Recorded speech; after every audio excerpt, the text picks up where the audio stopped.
Hello there. It's time for part two of whether or not a man should have long hair. Last time I told you the story of Absalom and how his long hair ended up getting him killed when it got tangled in a tree. Well, today I'm going to tell you a story about how long hair saved a man. This story takes place on the second day of feasting at King Harold Bluetooth's court in Denmark, and concerns a Yom Viking called Sigurd Buesson. Sigurd Buesson and his father, Bu, along with their allies, were fighting against the Norwegians, trying to throw off the yoke of Jarl Hakon, and they ended up going to war. Unfortunately for the Vikings, they lost. Fuck it. And now, time for part two of whether or not a man should have long or short hair. Brought to you by The Longships by Franz G. Bengtsson. Now, I'm going to condense it down to just the bullet points, but if you would like me to, I will just read it straight from the book. Just let me know in the comments. So without further ado, the Vikings go to war with the Norwegians, and, well, a great battle in the sea takes place. Deeds of great heroism. One of the leaders of the Vikings ends up getting the end of his nose and most of his jaw sliced off, and, well, flying into a rage, he kills a bunch of people standing around him. He grabs his treasure chest and jumps into the sea with it. His son, Sigurd Buesson, he's the man with the long hair. And, well, he survives because he's telling the story at King Harold's Christmas feast. But exactly how did he survive? Because he was taken prisoner. About 30 survivors were taken prisoner.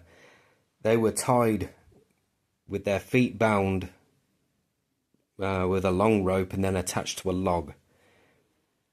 And the Jarl's son of the Norse, well, he's got the axe and he's chopping heads off.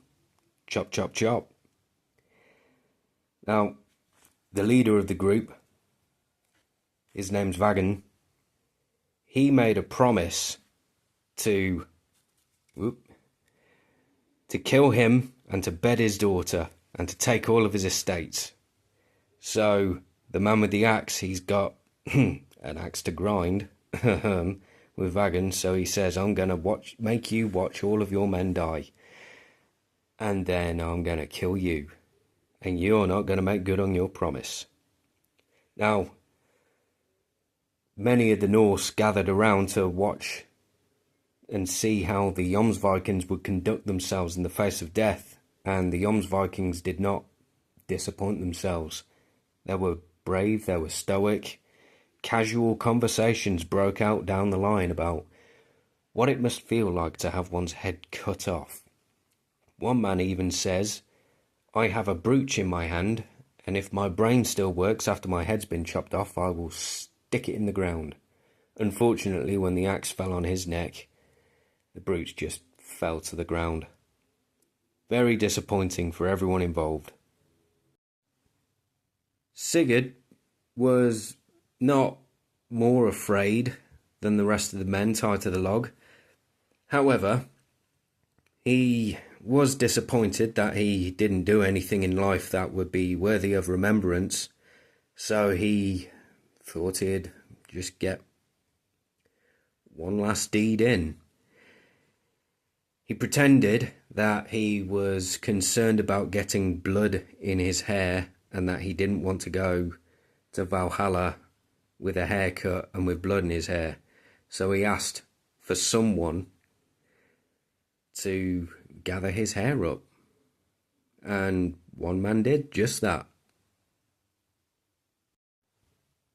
Unfortunate for the volunteer, as the axe came down, Sigurd yanked his head back at the last second, and the poor man ended up losing both of his hands, and one of the hands was even tangled up in Sigurd's hair. The Norse burst out laughing.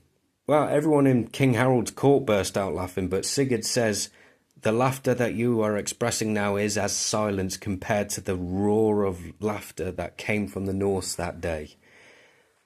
The man with the axe, he came charging over, ended up tripping over the man flailing on the floor, and Vagan picked up the axe and killed him.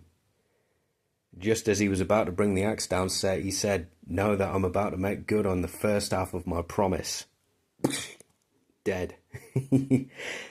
The leader of the Norse said to Sigurd, "Look, that was amazing.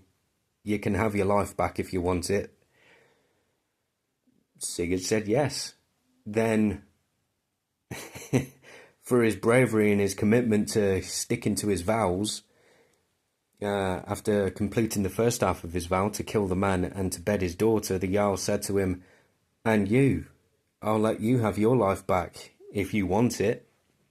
Because, well, who am I to get in the way of such a man?" Vagan said, "Yep, you'll give my life back if you give me the life of what men remain." So 12 of them in total walked away that day. And not long after that, Vagan made good on the second part of his oath, and he took the man's daughter to bed.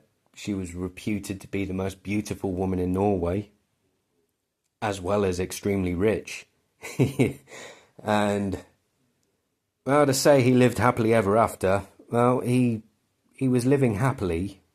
He was very disappointed at just how wealthy this woman was. And just how many estates were attached to everything that she owned. And he was having a very difficult time finding a good price, or finding anyone that would buy the estates for the price that they were worth. But hey, he was happy. So there you have it. Absalom with his long hair getting tangled up in a tree, and Sigurd with his long hair, just for kicks and giggles, gets his life back. So should a man have long hair or short hair? I wonder, if I ever find myself in a similar situation, is my beard thick enough for a man to hold it back, for me to then yank my head back and to have the fingers still caught in my beard? I wonder. Anyway, I should be getting out into town. Well, not town, but should be getting out to see some interesting places soon. I've got some money coming in shortly. The motorcycle is still broken, but it's on its way. It's on its way. So I'll be able to do some more interesting videos, not just sit around that house telling stories. Though I do enjoy telling stories. But I would like to get out, go to Warwick Castle, tell some stories around Warwick Castle. Anyway, that's all for today.